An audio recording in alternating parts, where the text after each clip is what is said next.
Hello everyone, how are you all? कैसे हैं आप सब? Clear your concept with MJ sir इस सीरीज में आपका स्वागत है।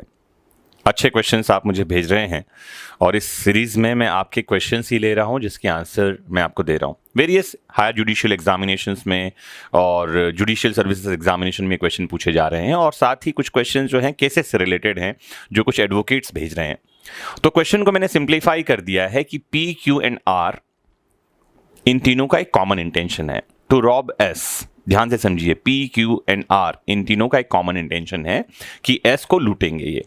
While P and Q entered into the house of S and beat and robbed him, R stood outside to warn P and Q of any danger. On being prosecuted along with P and Q, R pleaded that neither did he commit the robbery nor cause injuries to S and hence was not guilty of any offense. Decide the liability.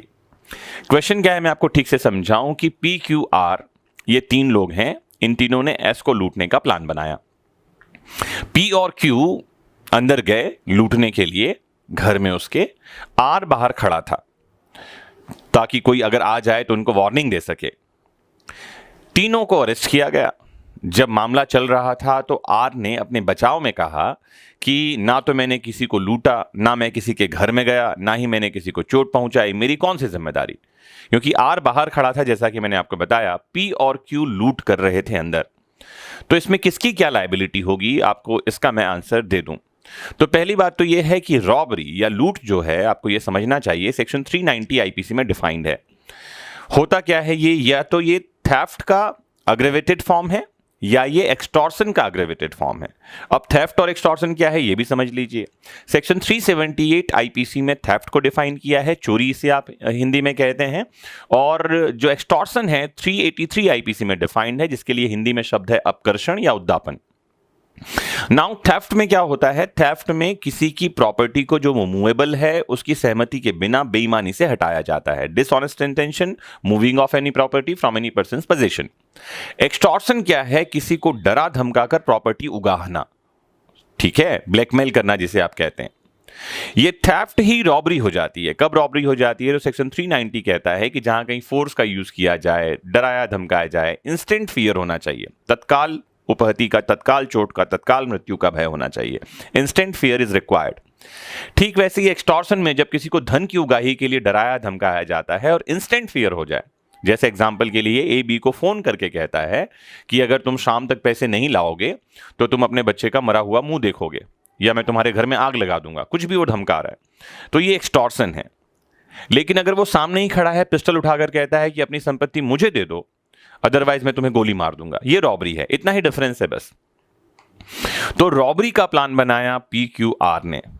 गए S के यहां पर में, are को बोला तू बाहर खड़ा रहे और हम अंदर लूट करेंगे। तो ये तीनों की जिम्मेदारी क्या है, यहां again doctrine of joint liability आता है, संयुक्त दायित्व का सिद्धांत। धारा 34 यहां लगाई जाएगी। सेक्शन 34 इंडियन पीनल कोड का इन्वोक होगा और सेक्शन 34 ये कहता है कि जितने भी लोग जिन्होंने प्लानिंग में जो शामिल थे, वो पी है, क्यू है, आर है या कोई और भी बाद में निकल आए, क्या पता कोई बाहर कार में भी बैठा हो उनको लेकर जाने के लिए, सब की जिम्मेदारी समान होगी, मानो सब ने अलग अलग लूट किया हो। और इसके लिए आपको प्रीवी काउंसिल का एक लैंडमार्क जजमेंट रेफर करना चाहिए, वो है बारेंद्र कुमार घोष वर्सेस एम्पेरर। भूलिएगा नहीं इस केस को। Barendra Kumar Ghosh versus king emperor का मामला 1925 का मामला है। The facts of the case resembles with the facts of Barendra Kumar Ghosh. What is the question sent to me by any advocate? In Barendra Kumar's case, the Privy Council held that any act performed by an accused on the place of occurrence, however slightest it may be, amounts to participating with other offenders, and all the persons would be liable for the offence committed as if the offence were committed by each of them alone.